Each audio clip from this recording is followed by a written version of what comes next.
de la crisis que estamos viviendo.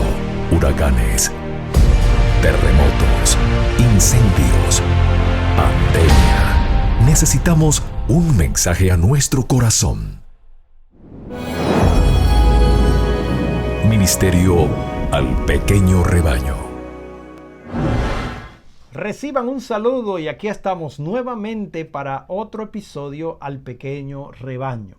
Hoy nos proponemos continuar con el capítulo 22 del libro El deseado de todas las gentes. Este capítulo se titula Encarcelamiento y muerte de Juan el Bautista. Les habla su amigo el pastor Miguel Tirado y me acompaña el pastor Orlando González, y les invito a orar.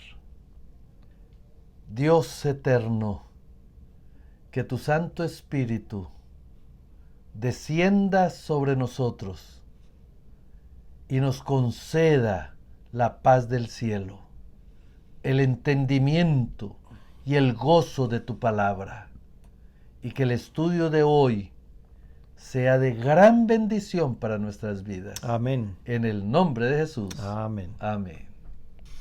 Como heraldo del Mesías, Juan fue más que profeta, porque mientras que los profetas habían visto desde lejos el advenimiento de Cristo, le fue dado a Juan contemplarle, oír el testimonio del cielo en cuanto a su carácter de Mesías y presentarle a Israel como el enviado de Dios. Sin embargo, Jesús dijo: el que es muy más pequeño en el reino de los cielos, mayor es que él.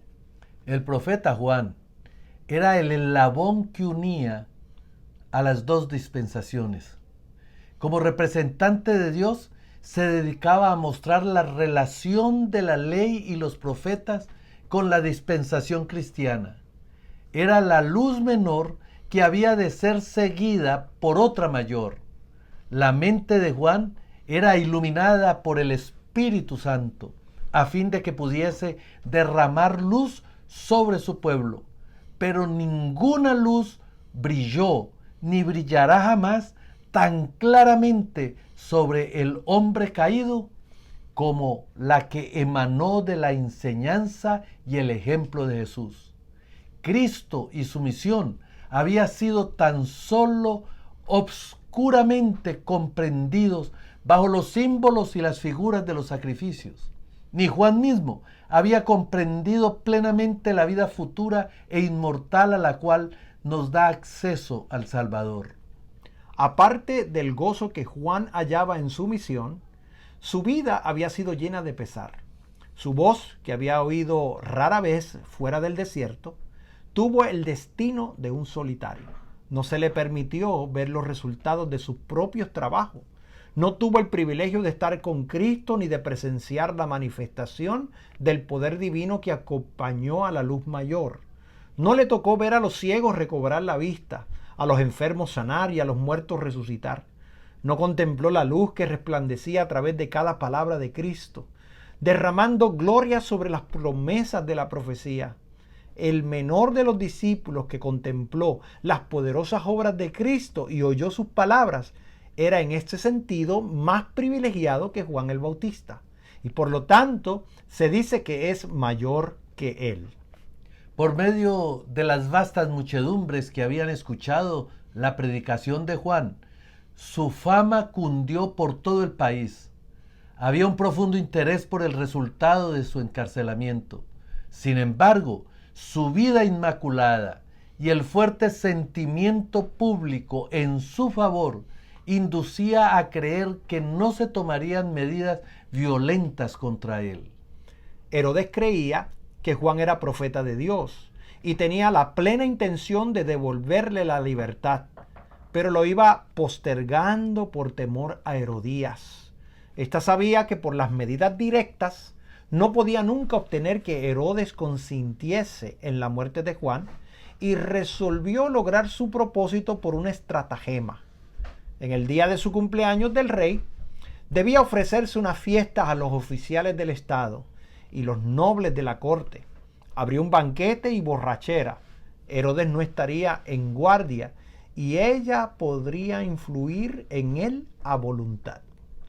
Cuando llegó el gran día y el rey estaba comiendo y bebiendo con sus señores, Herodías mandó a su hija a la sala del banquete para que bailase a fin de entretener a los invitados.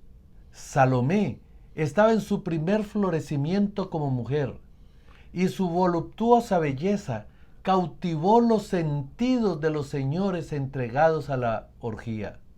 No era costumbre que las damas de la corte apareciesen en estas fiestas, y se tributó un cumplido halagador a Herodes cuando esta hija de los sacerdotes y príncipes de Israel bailó para divertir a sus huéspedes. El rey estaba embotado por el vino, la pasión lo dominaba y la razón estaba destronada. Veía solamente la sala del placer, sus invitados entregados a la orgía, la mesa del banquete, el vino centellante, las luces deslumbrantes y la joven que bailaba delante de él. En la temeridad del momento, deseó hacer algún acto de ostentación que le exaltase delante de los grandes de su reino. Con juramentos prometió a la hija de Herodes cualquier cosa que pidiese, aunque fuese la mitad de su reino. Salomé se apresuró a consultar a su madre para saber qué debía pedir. La respuesta estaba lista: la cabeza de Juan el Bautista. Salomé no conocía la sed de venganza que había en el corazón de su madre y primero se negó a presentar tal petición, pero la resolución de Herodías prevaleció. La joven volvió para formular esta terrible exigencia: quiero que ahora mismo me des en un trinchero la cabeza de Juan el Bautista. Herodes quedó asombrado y confundido. Cesó la ruidosa alegría y un silencio penoso cayó sobre la escena de orgía. El rey quedó horrorizado al pensar en quitar la vida a Juan. Sin embargo, había empeñado su palabra y no quería parecer voluble o temerario. El juramento había sido hecho en honor a sus huéspedes, y si uno de ellos hubiese pronunciado una palabra contra el cumplimiento de su promesa, habría salvado gustosamente al profeta. Les dio oportunidad de hablar en favor del preso.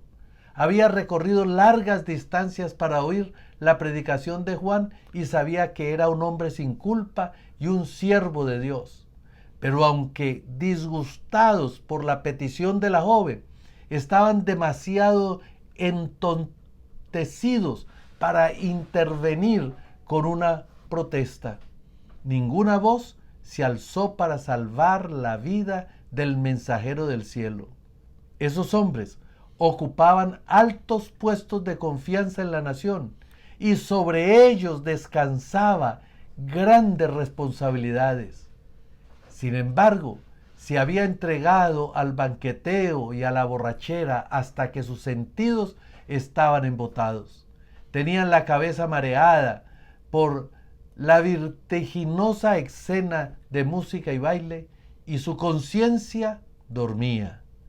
Con su silencio pronunciaron la sentencia de muerte sobre el profeta de Dios para satisfacer la venganza de una mujer relajada. Herodes esperó en vano ser dispensado de su juramento. Luego ordenó de mala gana la ejecución del profeta. Pronto fue traída la cabeza de Juan a la presencia del rey y sus huéspedes. Sellados para siempre estaban aquellos labios que habían amonestado fielmente a Herodes a que se apartase de su vida de pecado. Nunca más se oiría esa voz llamando a los hombres al arrepentimiento. La orgía de una noche había costado la vida de uno de los mayores profetas. Cuán a menudo ha sido sacrificada la vida de los inocentes por la intemperancia de los que debieran haber sido guardianes de la justicia.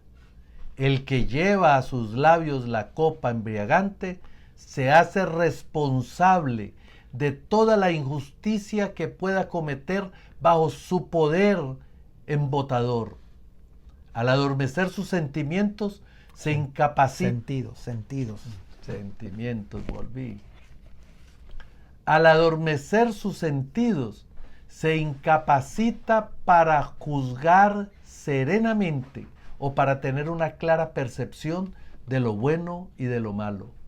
Prepara el terreno para que por su medio Satanás oprima y destruya al inocente. El vino es escarnecedor, la cerveza alborotadora, y cualquiera que por ello errare no será sabio. Por esta causa la justicia se puso lejos, y el que se apartó del mal fue puesto en presa. Los que tienen jurisdicción sobre la vida de sus semejantes deberían ser tenidos por culpables de un crimen cuando se entrega a la intemperancia. Todos los que aplican las leyes deben ser observadores de ellas, deben ser hombres que ejerzan dominio propio, necesitan tener pleno goce de sus facultades físicas, mentales y morales a fin de poseer vigor intelectual y un alto sentido de la justicia. La cabeza de Juan el Bautista fue llevada a Herodías, quien la recibió con feroz satisfacción. Se regocijaba en su venganza y se lisonjeaba de que la conciencia de Herodes ya no le perturbaría. Pero su pecado no le dio felicidad. Su nombre se hizo notorio y aborrecido, mientras que Herodes estuvo más atormentado por el remordimiento que antes por las amonestaciones del profeta. La influencia de las enseñanzas de Juan no se hundió en el silencio. Habían de extenderse a toda generación hasta el fin de los tiempos. El pecado de Herodes estaba siempre delante de él. Constantemente procuraba hallar alivio de las acusaciones de su conciencia culpable. Su confianza en Juan era inconmovible. Cuando recordaba su vida de abnegación, sus súplicas fervientes y solemnes, su sano criterio en los consejos, y luego recordaba cómo había hallado la muerte, Herodes no podía encontrar descanso mientras atendía los asuntos de Estado, recibiendo honores de los hombres. Mostraba un rostro sonriente y un porte digno, pero ocultaba un corazón ansioso, siempre temeroso de que una maldición pesara sobre él. Herodes había quedado profundamente impresionado por las palabras de Juan, de que nada puede ocultarse de Dios. Estaba convencido de que Dios estaba presente en todo lugar, que había presenciado la orgía de la sala del banquete, que había oído la orden de decapitar a Juan y había visto la alegría de Herodías y el insulto que infligió a la cercenada cabeza del que la había reprendido. Y muchas cosas que Herodes había oído de los labios del profeta hablaban ahora a su conciencia más distintivamente de lo que hiciera su predicación en el desierto.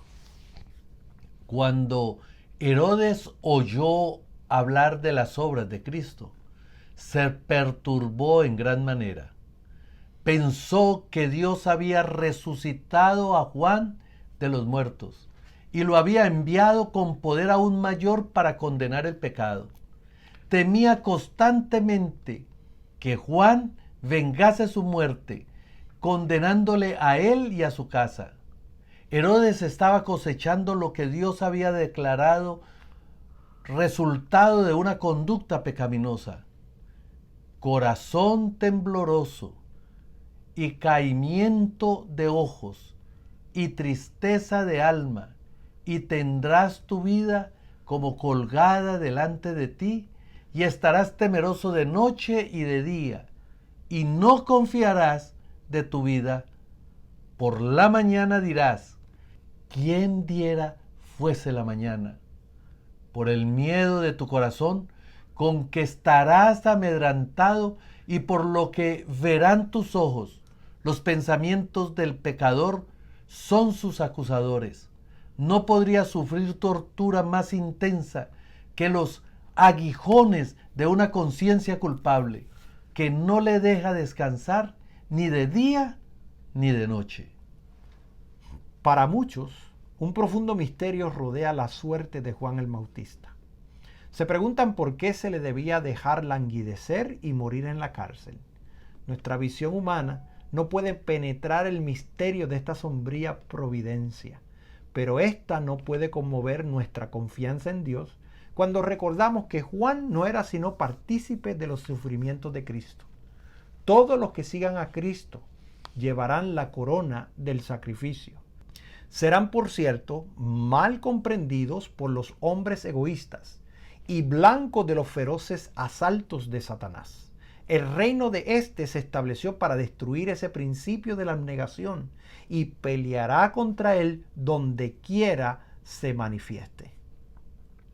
La niñez, juventud y edad adulta de Juan se caracterizaron por la firmeza y la fuerza moral. Cuando su voz se oyó en el desierto diciendo: aparejad el camino del Señor, enderezad sus veredas, Satanás temió por la seguridad de su reino. El carácter pecaminoso del pecado se reveló de tal manera que los hombres temblaron. Quedó quebrantado el poder que Satanás había ejercido sobre muchos que habían estado bajo su dominio. Había sido incansable en sus esfuerzos para apartar al Bautista de una vida de entrega a Dios, sin reserva, pero había fracasado. No había logrado vencer a Jesús en la tentación del desierto. Satanás había sido derrotado y su ira era grande.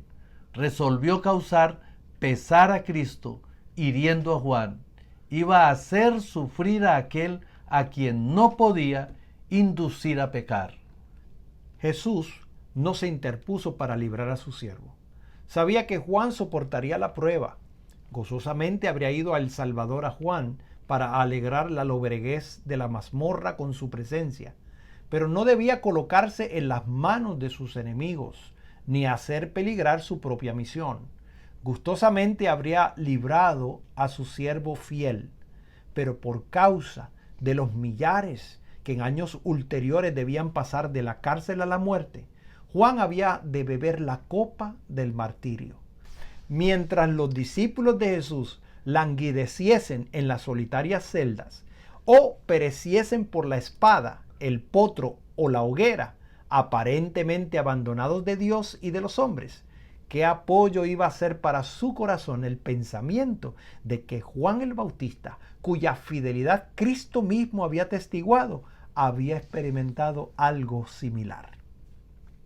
Se le permitió a Satanás abreviar la vida terrenal del mensajero de Dios, pero el destructor no podía alcanzar esa vida que, escondida con Cristo en Dios, se regocijó por haber causado pesar a Cristo, pero no había logrado vencer a Juan. La misma muerte le puso para siempre fuera del alcance de la tentación. En su guerra, Satanás estaba revelando su carácter. Puso de manifiesto delante del universo que la presenciaba su enemistad hacia Dios y el hombre. Aunque ninguna liberación milagrosa fue concedida a Juan, no fue abandonado. Siempre tuvo la compañía de los ángeles celestiales, que le hacían comprender las profecías concernientes a Cristo y las preciosas promesas de la Escritura. Estas eran su sostén, como iban a ser el sostén del pueblo de Dios a través de los siglos venideros. A Juan el Bautista, como a aquellos que vivieron después de él, se aseguró: he aquí yo estoy con vosotros todos los días hasta el fin del mundo. Dios no conduce nunca a sus hijos de otra manera que la que ellos elegirían si pudiesen ver el fin desde el principio y discernir la gloria del propósito que están cumpliendo como colaboradores suyos. Ni Enoc, que fue trasladado al cielo, ni Elías, que ascendió en un carro de fuego, fueron mayores o más honrados que Juan el Bautista, que pereció solo en la mazmorra. A vosotros es concedido por Cristo, no solo que creáis en Él, sino también que padezcáis por Él. Y de todos los dones que el cielo puede conceder a los hombres, la comunión con Cristo en su sufrimiento es el más grave cometido y el más alto honor. La invitación es que seamos uno con el Señor. Querido amigo, sea que vivamos o sea que muramos, del Señor somos. A Él sea la honra y la gloria. Depongamos nuestro yo y dependamos de la conducción divina. Y no importa lo que suceda, lo que Dios anhela es nuestra estrecha relación con Él en fidelidad, en gozo y en fe. Amén. Que el Señor nos bendiga y nos guarde. Te invito a inclinar el rostro para orar. Amoroso Padre, delante de tu presencia, permítenos, Señor, comprender que estar de parte tuya es lo más importante.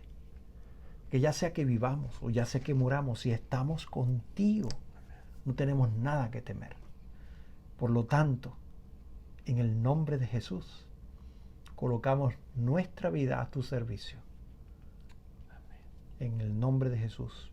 Amén. Amén. Esto ha sido un mensaje al pequeño rebaño. Bendiciones.